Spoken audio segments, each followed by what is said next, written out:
на нашем канале Автолайф. Сегодня разговор у нас пойдет о том, как сэкономить при установке сигнализации на наш автомобиль. Кто-то скажет, да что там экономить? Покупаем какую-нибудь недорогую сигнализацию на Алиэкспресс, устанавливаем и все готово. Нет, друзья, я точно не буду советовать вам такой способ экономии. По одной простой причине, что такая экономия может вылиться большими затратами на ремонт вашего автомобиля. Но это отдельная тема для разговора. А сегодня мы с вами рассмотрим всем известный и достаточно недорогой бренд сигнализации под названием Starline. Российский производитель, который широко известен практически всем автомобилистам. И попробуем разобраться с вами, как сэкономить при установке сигнализации Starline и стоит ли вообще это делать. В любых моделях сигнализации производители предлагают нам комплекты, состоящие из двух брелков. С одним мы с вами ездим, а другой, как запасной, находится у нас дома. Так, на всякий пожарный случай. И в принципе это правильный подход. А вот будет тот самый случай или нет, это никому не известно. А этот запасной брелок может так и пролежать у нас дома, либо вообще потеряться. С другой стороны, у владельцев современных автомобилей возникает вопрос, а нельзя ли использовать штатный ключ, он же ведь тоже с кнопочками, для того, чтобы он управлял нашей сигнализацией, в данном случае Starline? Да, конечно, можно. Да, и это действительно неплохой выход из данной ситуации. Мы убираем дополнительный брелок из комплекта и вместо него прописываем наш штатный ключ. И штатный ключ будет управлять сигнализацией Starline. И в этом случае мы экономим на дополнительном брелке. И как раз сигнализация Starline нам в этом помогает. У сигнализации Starline, в частности третьего поколения, которые мы и рассматриваем, есть комплектации с одним жидкокристаллическим брелком. В данном случае на коробках будет надпись «Эко». Это и означает, что комплектация данной сигнализации с одним жидкокристаллическим брелком, без дополнительного. В результате мы программируем в сигнализации так называемую функцию Slave, и наш штатный ключ может управлять сигнализацией Starline. Казалось бы, все замечательно. Мы убрали один дополнительный брелок и приобрели другой в виде штатного ключа, даже два.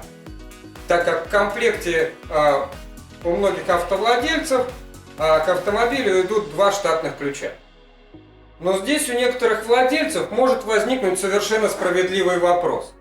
Сигнализации Starline довольно стойки практически к любым электронным взломам, имея в своем потенциале диалоговый код.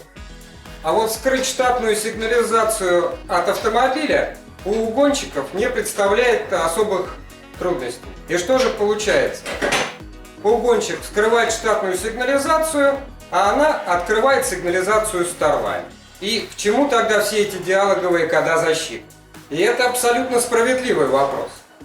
Но у Starline при подключении режима Slave есть одна небольшая хитрость.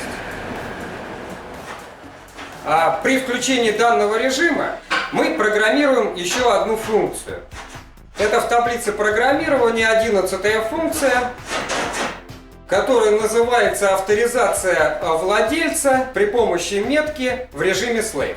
И у нас при программировании Slave основной брелок жидкокристаллическим экраном становится еще и меткой. И смотрите, что происходит в этом случае. Мы ставим автомобиль под охрану, неважно, чем мы это сделаем. Либо жидкокристаллическим брелком от Starline, либо штатным ключом. Автомобиль у нас стал под охрану, мы его поставили в данном случае штатным ключом. Сигнализация Starline в Slave режиме тоже встала под охрану. И сейчас я продемонстрирую, как без наличия брелка метки сигнализации Starline будет работать наша функция. Мы вытаскиваем батарейку из брелка и как будто находимся дома, а угонщик снимает наш автомобиль с охраны при помощи разблокировки штатной сигнализации. Вот мы штатным ключом открываем автомобиль. Как вы слышали, сигнализация Starline тоже снялась с охраны. И через 15 секунд не обнаружил брелок от сигнализации Starline. Сигнализация перешла в режим тревоги. И, соответственно, заблокирован двигатель. Все, вот мы не можем завести наш автомобиль.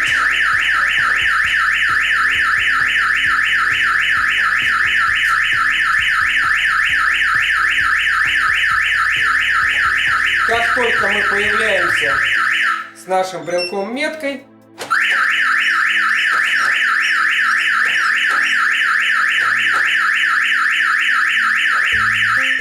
и снимаем с охраны штатным брелком, все, автомобиль, сигнализация полностью снимается с охраны, и теперь можно заводить и ехать.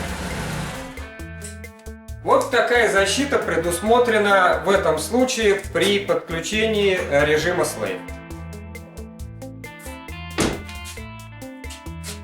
Ну и теперь вы видите, какая экономия у нас получилась. Мы сэкономили на дополнительном брелке примерно в районе 1000 рублей и приобрели дополнительную защиту нашего автомобиля от несанкционированного угона. Удачи вам на дорогах, друзья! Не забудьте поставить лайк, если наше видео оказалось вам полезно. Подписывайтесь на наш канал, и не забудьте посмотреть другие наши видео, они могут оказаться вам очень полезны.